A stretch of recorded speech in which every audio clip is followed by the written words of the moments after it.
What?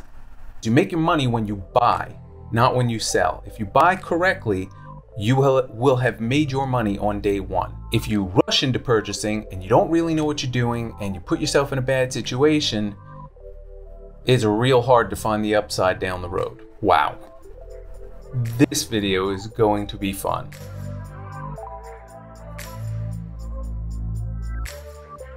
Welcome back to Confident Real Estate. I'm your host, JC. Today's question and answer video is an intriguing one. Joseph, young guy, making some money, a few years out of college, really wants to buy that first deal. I always say, take your time. Don't rush into a deal. Make the right deal, not the rushed deal. It's actually pretty good. I think I'm going to coin that phrase. Make the right deal. Don't make the rush deal. You make your money when you buy, not when you sell. If you buy correctly, you will have made your money on day one. If you rush into purchasing and you don't really know what you're doing and you put yourself in a bad situation, it's real hard to find the upside down the road.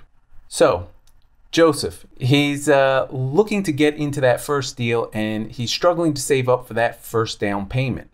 He's trying to get his girlfriend into the real estate game, trying to infest her with that investment bug that all of us and all of you watching have. Issue is, while he likes his girlfriend, he's young. Who knows if they're going to get married? So the question he poses is it a good idea to split the down payment with her and we jointly buy the property? Again, he's looking to house hack here, meaning he's going to buy a multifamily, live in one unit, and rent out the other. So he and his girlfriend theoretically are going to live in one of the units while renting out the other unit. So they're going to be, I don't know if they live together now, but they're going to be moving in together and investing together all at the same time, all in their young 20s. You get where this is going? I appreciate the ambition. It's not an impossibility. It probably can be done. But you both have to be on the same page. I'm going to use that newly coined phrase. Make the right deal, not the rushed deal. Joseph, Joseph, Joseph. Okay, you want to know what to plan for? Contingencies? What I'm wondering about it? If it should work? What the potential consequences might be? Get out a pen and pad because there's a laundry list. Here we go. First and foremost on the list of the many things to consider here is how are you taking title to this investment property? Are you going to be joint tenants on the deed? Are you going to be tenants in common? Probably tenants in common where you each own a specific share of the property. Neither of you owns 100% of the property. You own, in this case, I guess it would be 50% and 50%, assuming you're both putting up the same amount of money for the down payment. You're not going to be able to qualify for any type of mortgage that would allow you to enter into the deed under an LLC because you're probably going to want a residential, standard government insured mortgage with low rates. So you're going to enter into it in your individual names. So I'm going to go out on a limb and guess you're going to enter in as tenants in common. And if you do, you'll enter into what's called a tenancy in common agreement where you set out the details of what this investment means for both of you. And that's going to be basically your controlling document that controls the agreement between the two of you in this investment. Now, in your particular scenario, you better put everything in writing. And I'll tell you off the bat, if your girlfriend is upset that you want everything in writing, that's the only red flag you need to see to know this is probably not a good idea. And I might take heat for saying that in the comments, but it's probably not a good idea if either of you is unwilling to put all the terms of this investment partnership into a written document. Now, honestly, I think if you guys are doing this together and you're both on the same page, it's probably something that your girlfriend will respect if you say to her, let's do this professionally and get it all into a written document. So whether that's some kind of side agreement or tenancy in common agreement, speak to an attorney. Don't ever enter into an investment deal or any kind of negotiation or agreement without seeking local counsel. Talk about throwing money away and potentially spending 10 times more in legal fees down the road, go ahead and enter into agreements and investments without a lawyer checking them over first. As I've said before, there are courtrooms across the United States and the world that are currently filled with people who did not think it was necessarily important to get the terms of their business arrangement with their partners into a written document. Good luck with that. So what do you want to put into this agreement between you and your girlfriend? Okay, what if you guys break up?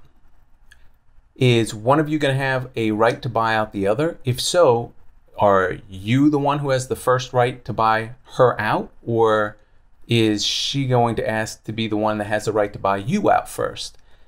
If you get past that question mark, then the question is, what's the value of the property going to be? Are you going to set some kind of metric like, 3% per annum increases on the after repair value after you've bought the property, fixed it up, rented it out, get it appraised? Then set that as your baseline, and every year, are you going to raise the value on a per annum adjusted fixed rate of 3%? So if in 5 years you guys break up, you've added 3% per year over that baseline appraised value after you had repaired it and rented out the other unit.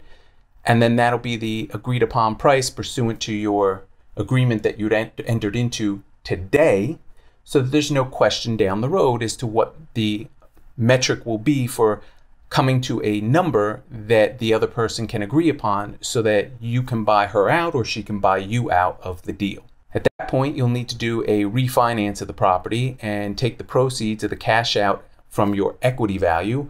Potentially, you might have to have some more saved up to meet the gap if there's not enough equity value to cash out. And then you can buy her out or she can buy you out of the deal. And then at the same time, you'll do a simultaneous deed transfer to take the property out of your names, your joint names as joint tenants or tenants in common, and into your or her individual name. Something you'll figure out with your attorney when you get to that point.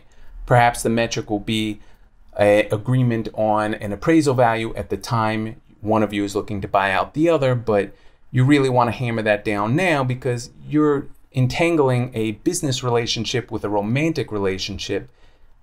Maybe people are thinking more emotionally than rationally when the deal breaks up. So you really want to figure out how you're going to come to a valuation down the road today.